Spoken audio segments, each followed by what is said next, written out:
Hey guys, what's up? So we thought it would be a good idea to make this video for the series because a lot of like doing robotics and all that stuff has to do with troubleshooting, like trying to figure out like where a problem went wrong or something like that, or like what's going on with the robot.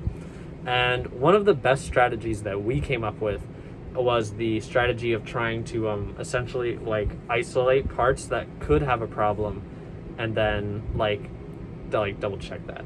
So like let's say for example, the range sensor, right?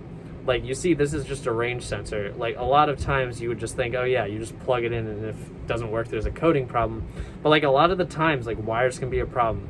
And like in this wire itself, to set up the range sensor, you have the head of the range sensor itself. So what you'd want to do is if you ever got a sensor working, you could just attach the top of the range sensor to like other parts of the wires, like not these, and then what's it called? Like just have it on its own with like a whole nother set of wires and see if the range sensor works.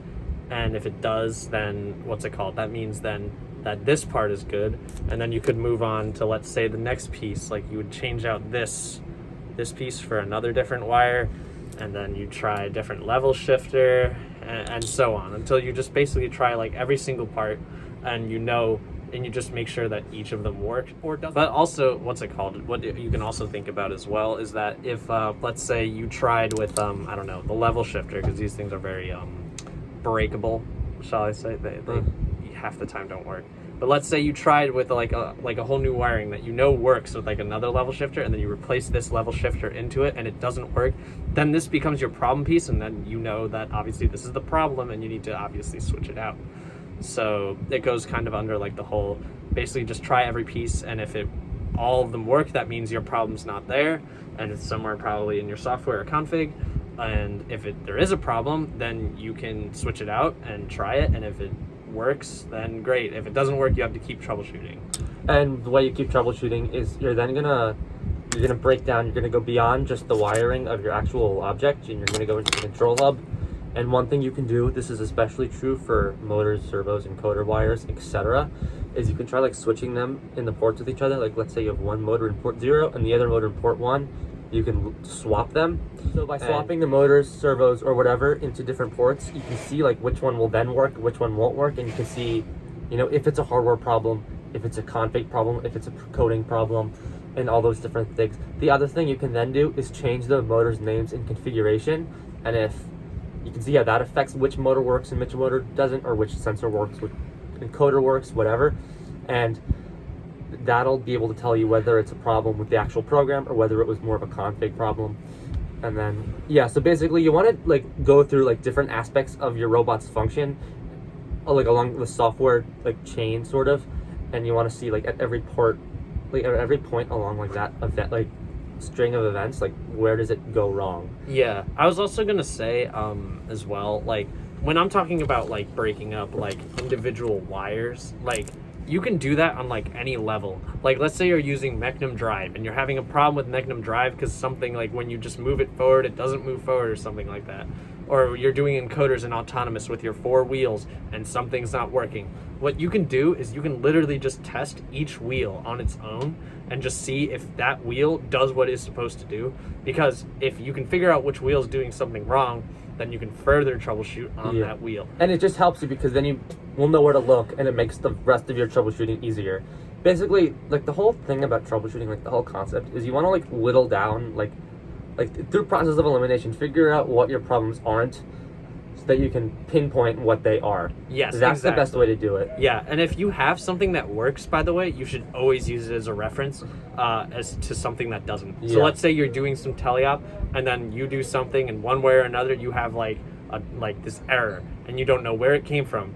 Like backtrack, go back to where you had a working teleop or something like that, and see like what you have changed since then. Exactly, and because like what you have changed obviously has created the error, so you only have what you changed like to be like the error. I'll say one thing that happened in our robot this year is that it wasn't going straight. The reason, like when we just like set it to move forward, it wasn't moving like in a straight line.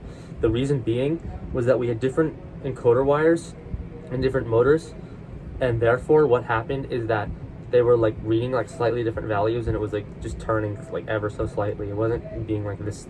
They weren't consistent. So it's really what you have to do is you have to like consider like every single component, because it might not be what you think it is. Like at first I was confused. I was like, it's probably just one of the motors isn't working. Then we changed the motor, it was still working. And then I was like changing the ports on the control hub, thinking it was that. But then basically by whittling down and like by thinking back, you can, you know, be like, oh, before when we had like the other wires, that was still working. You have to really think through, like stop, think, and sort of like eliminate, like try to figure out. Yeah, I mean, and we can't just tell you, by the way, like any problem that you're gonna have, because there are so many problems that happen.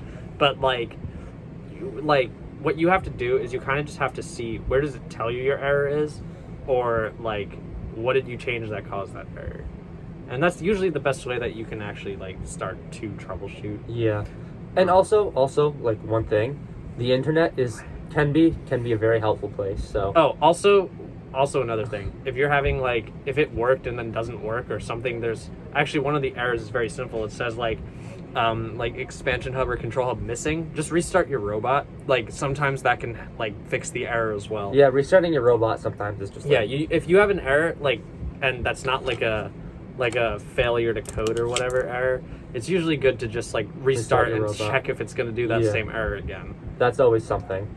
And then if it is, I was just about to say, like one of the things you can always do is use the internet.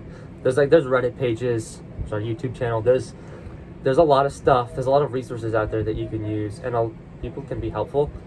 And sometimes that'll help you figure out what your problem is. Or help you figure out like where to look. So yeah, anyways, this is our like little, I guess, talk about how we try to approach troubleshooting. It's not easy, and it's very much not fun. I've spent hours at builds trying to troubleshoot. I remember, and like make sure you're always as well like hardware connections. I remember in the servos video, I made sure that like to tell people that like you need to put those 3 prongs on the outside, or else the servo's not going to work. Yeah. Because I spent like 5 hours trying to figure that out. And that's definitely something. If you're having an error, you can like watch back through our videos and make sure you did everything the same as we did, because sometimes one little thing that you may just not even like notice. It could throw everything off. Yeah. But yeah. So anyways, we'll see you guys in our next video where we're going to go over the inspection checklist.